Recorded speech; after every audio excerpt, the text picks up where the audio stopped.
The bobcat kitten didn't cry at first. It pressed itself flat against the frozen earth beneath a broken pine, belly tight to the snow-crusted soil, ears pinned so hard they ached. Its breath came in shallow pulls, barely stirring the frost clinging to its whiskers. Every instinct it had older than fear, older than memory whispered the same command. Still, as if stillness alone might erase it. As if the forest might simply pass by. The forest did not pass by. It moved. Not randomly. Not with panic or noise. With intent. Gray shapes slipped between the trunks, long bodies flowing through shadow and snow as if the ground itself had learned to walk. Wolves, 6 of them spread outward in a widening arc, their spacing precise, unconscious, practiced over 1,000 hunts. They didn't crash through brush or announce themselves. They didn't need to. The ground already belonged to them. The kitten tried to rise. Its legs trembled violently, muscles burning from a run it didn't understand, from a fear it had only just learned. Snow slid beneath its paws. It staggered, caught itself once, then collapsed hard against the base of the pine. The cry tore out of it before it could stop it. Small. Thin. Wrong. The sound cut through the trees like a blade, and instantly, the forest froze. 6 heads lifted in perfect unison. 6 pairs of eyes locked onto the source. The wolves didn't bare their teeth. They didn't growl or rush forward. They simply stopped, bodies angled inward, patience radiating from them like cold. The kitten pressed its face into the bark and cried again. Ranger Lena Caldwell heard the sound echo up the valley while she was checking avalanche markers along the ridge. She stopped mid-step. That sound didn't belong to morning. It wasn't wind. It wasn't bird call. It wasn't even the sharp alarm of prey meant to scatter. It was raw need. Her gaze snapped downslope, heart already accelerating. The cry came again, shorter this time, breaking apart at the end, as if whatever made it was running out of strength. Lena dropped her pack and ran. Her boots slipped on ice as she descended, gravel skittering beneath her feet. Branches whipped her jacket, needles scratching at her face. Training told her to slow down, to approach cautiously, to assess before intervening. Something deeper told her there was no time. She burst through a stand of young pines and into a narrow clearing and saw the pattern immediately. 6 wolves. Spread wide. Not circling fast. Not closing in. Waiting. At the center, pressed against the base of a broken pine, was a bobcat kitten no bigger than a house cat. Its spotted coat puffed in terror, legs shaking so hard they barely held it upright. Lena's hand went to the flare gun at her hip. She fired. The flare exploded in red light and sparks, hissing as it struck the snow. The wolves recoiled as one not in panic, not in fear, but with controlled distance, stepping back just far enough to reassess. They did not leave. Their yellow eyes never left the kitten. Lena stepped forward, boots crunching loudly now that silence had been broken, placing herself squarely between the wolves and the trembling animal. If you enjoyed this story, don't forget to like, share, and subscribe. Hit the bell so you never miss an update. Thanks for watching. Her pulse hammered in her ears. Hey, she said, low and steady, unsure who she was speaking to. That enough. The kitten stumbled toward her and collapsed against her boot, pressing its small face into the leather as if it were the only solid thing left in the world. Its body shook violently. Lena crouched and slid her jacket open, scooping the kitten inside, tucking it close to her chest. She could feel its heartbeat wild and uneven against her ribs. She waited. For the explosion of fury bobcat mothers were famous for. For the scream, the charge, the claws in her back. Nothing came. No answering snarl from the trees. No movement beyond the wolves. The wolves held their positions, calm, calculating, watching. And in that moment, Lena understood something that made her blood run cold. The kitten hadn't been abandoned. The mother had been stopped. Lena moved slowly through the snow-crusted forest, the kitten tucked against her chest, trembling with every heartbeat. The wolves lingered on the ridgeline behind her, ghosting the tree line, moving with the quiet confidence of predators who had no need to chase. Each step she took pressed needles into the snow, leaving shallow impressions that might have seemed insignificant to a casual observer, but the wolves read every mark, every scent, every broken twig.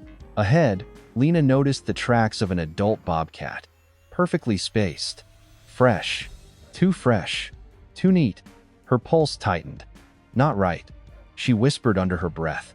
Something been here recently. but not like a cat traveling alone. The kitten whimpered against her chest. Its small paws pressed into the fabric of her jacket, claws catching briefly in the weave, as if it could anchor itself against whatever danger waited ahead. Lena crouched briefly, brushing aside a thin layer of snow. Tiny indentations beneath the needles, too smooth, too deliberate. Someone had been here, but it hadn't been random. The marks were made to deceive, to lure. Her guts sank. The wolves weren't hunting the kitten. They were waiting for her to lead them somewhere. Somewhere deeper. Somewhere the mother had been trapped. A broken pine lay across the path ahead. Lena slid the kitten a little lower in her jacket to protect it from the scratch of ice-coated bark. The forest was quiet. Too quiet. She felt the air tighten, as if the pines themselves were holding their breath. Then, faintly, she saw it.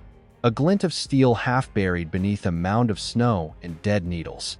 The snow around it was stained, dark frozen blood. The kitten squeaked softly. Its ears twitched.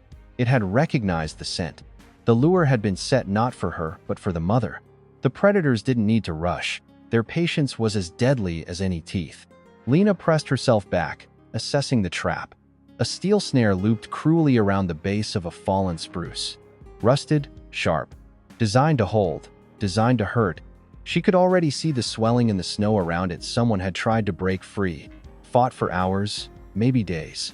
Her breath condensed in front of her face as she exhaled, fog curling into the still morning. The wolves shifted slightly, distant but unbroken. Not leaving, not charging, waiting.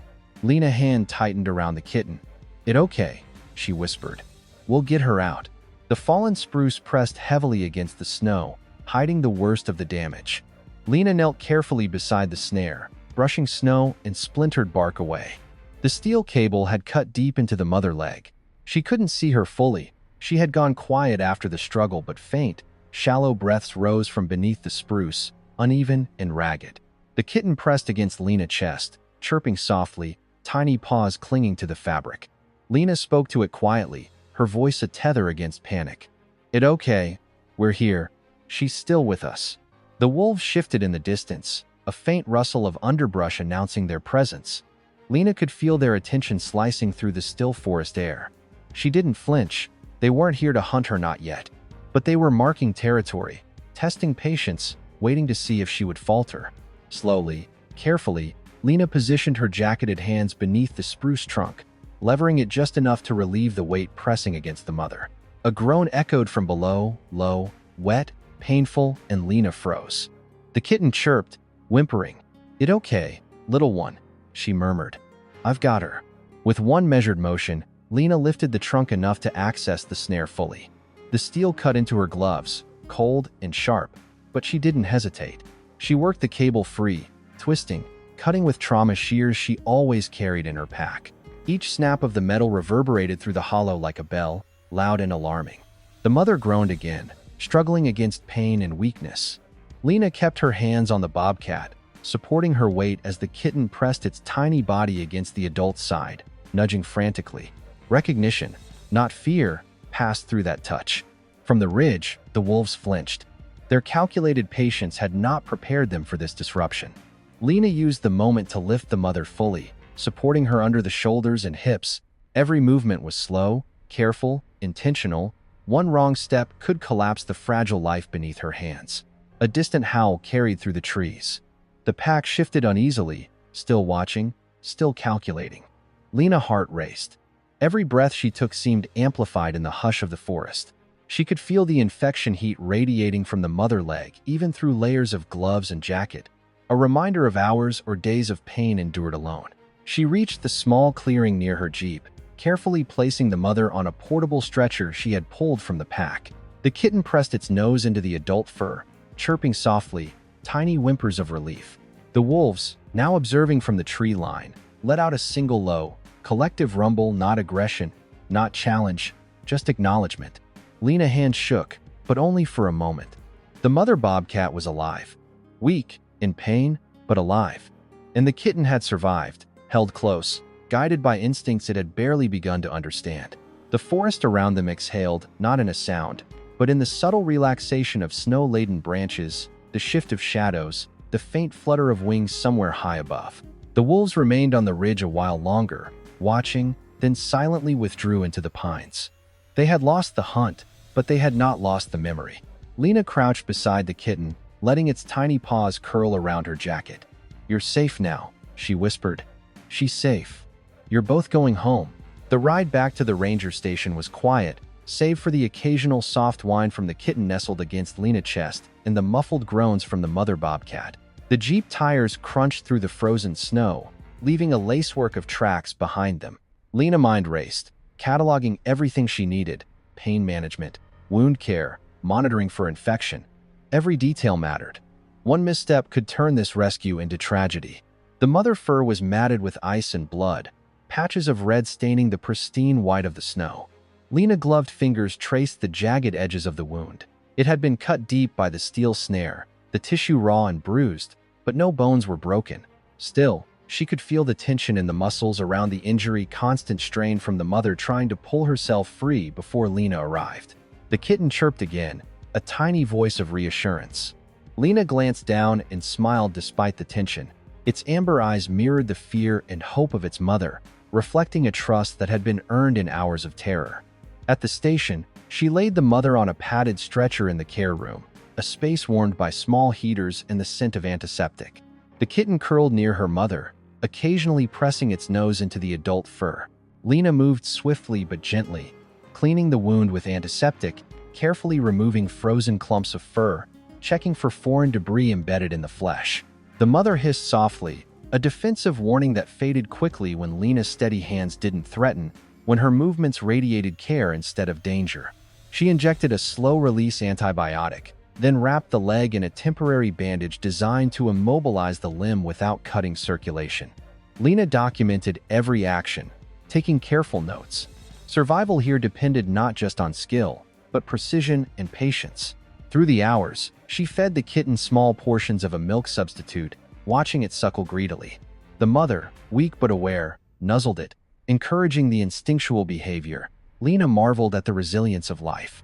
The bobcats had endured snow, predators, and human traps, and yet, here they were, clinging stubbornly to survival. By nightfall, the mother breathing had steadied, the bleeding slowed, and the kitten finally drifted into sleep. Lena allowed herself a small exhale. The immediate danger was past, but the days ahead would be grueling. Infection could set in. Stress could stunt recovery. They were survivors, yes, but they were not yet safe. Lena remained by the window, watching the forest beyond the frost-covered glass. Somewhere out there, the wolves lingered, shadows among shadows, witnesses to the rescue. Their patience mirrored hers in strange symmetry. Survival depended on understanding patterns, waiting, and acting at the right moment. She thought of them often, as she monitored the bobcats, wondering if they too acknowledged the fragile balance of predator and prey, hunter and healer. The day of release dawned cold and clear, the kind of morning that sharpens senses and tinges the air with clarity. The mother bobcat leg had healed sufficiently for controlled movement. The kitten had grown stronger, more confident, and Lena could see the spark of independence returning to its bright eyes. They arrived at the edge of the forest near the ridgeline where the rescue had begun. Lena chose the spot carefully, a place with cover, water, and high vantage points, where the bobcats could regain their footing without immediate threat. She kept the kitten close until the last moment, feeling the weight of responsibility pressing against her chest. When she gently lifted the mother from the transport carrier, she stumbled at first, testing her leg. Then she straightened, tail flicking in irritation and focus. The kitten hesitated, looking back at Lena, seeking reassurance. With a soft, encouraging murmur, Lena released it. The little bobcat padded forward cautiously, paws sinking slightly into the snow, whiskers twitching, ears alert. The forest responded. Snow-laden branches swayed in a faint wind, carrying scents of pine, prey, and distant predators. Lena watched the wolves' ridge from afar. Two gray shapes appeared briefly, watching silently, then melted back into the trees. They were witnesses once more, shadows acknowledging the passage of life. The mother crouched briefly, sniffing the ground, then lifted her head and nudged the kitten forward. A tentative game of exploration began, sniffing, stalking, testing balance. Lena remained still, allowing them space, every sense alert to their first steps back into the wild. The kitten gained confidence quickly, leaping over snowdrifts, pouncing on shadows, learning to track movement. Its amber eyes sparkled with the thrill of regained autonomy. The mother followed close, guiding, teaching, correcting when missteps occurred. Lena felt the mix of relief and awe that comes with seeing a life restored to its natural rhythm, each movement a testament to endurance, patience, and the intricate dance of predator and prey, life, and survival. When the bobcats disappeared into a thicket, Lena remained a silent observer.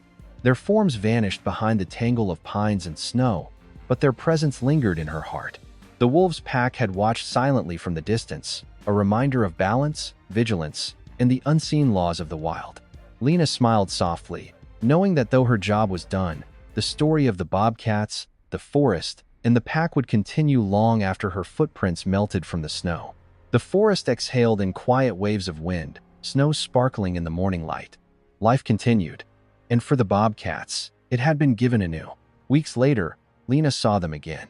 The mother bobcat and her kitten moved together along the canyon wall. Shadows stretched long in the late afternoon sun. Their coats glinted in the dappled light, fur sleek and healthy, muscles rippling with the strength that only freedom and safety could bring. If you enjoyed this story, don't forget to like, share, and subscribe. Hit the bell so you never miss an update. Thanks for watching. The kitten's steps were no longer tentative. It bounded confidently across rocks and fallen logs, tail flicking in excitement, whiskers twitching as it tested its newfound agility. Its playful chirps echoed softly off the canyon walls, a bright, clear sound that carried the joy of survival and the innocence of youth restored. The mother followed close, watching, guiding, correcting with subtle nudges and soft growls. She moved with a quiet authority, her scarred leg now healed, the snare a distant memory buried beneath the snow and soil. The trail that had once betrayed them, leading to near disaster, had long been erased, replaced by new paths traced only by pause, instinct, and the whispers of the wind through the pines. The wolves were gone. Lena scanned the ridge above the canyon and saw only the stillness of the forest, empty of the gray shapes that had once haunted the shadows. No teeth, no watchful eyes, no hunger pressing on the edges of life. Yet the memory of their patience lingered, a reminder that the wild did not always act through violence. Sometimes survival depended not on struggle, not on fear, but on endurance, on the patience to wait, to heal, to let the natural balance restore itself. Some forces in the wild didn't need teeth or claws. They didn't need confrontation or domination. They only needed time. Time for wounds to close, for trust to return, for life to regain its rhythm. Lena felt the quiet awe of that truth pressing against her chest as she watched the pair disappear into the golden light of the canyon, the world holding its breath around them, leaving only the soft echo of pause and the certainty that some lives, if given the chance, could endure anything.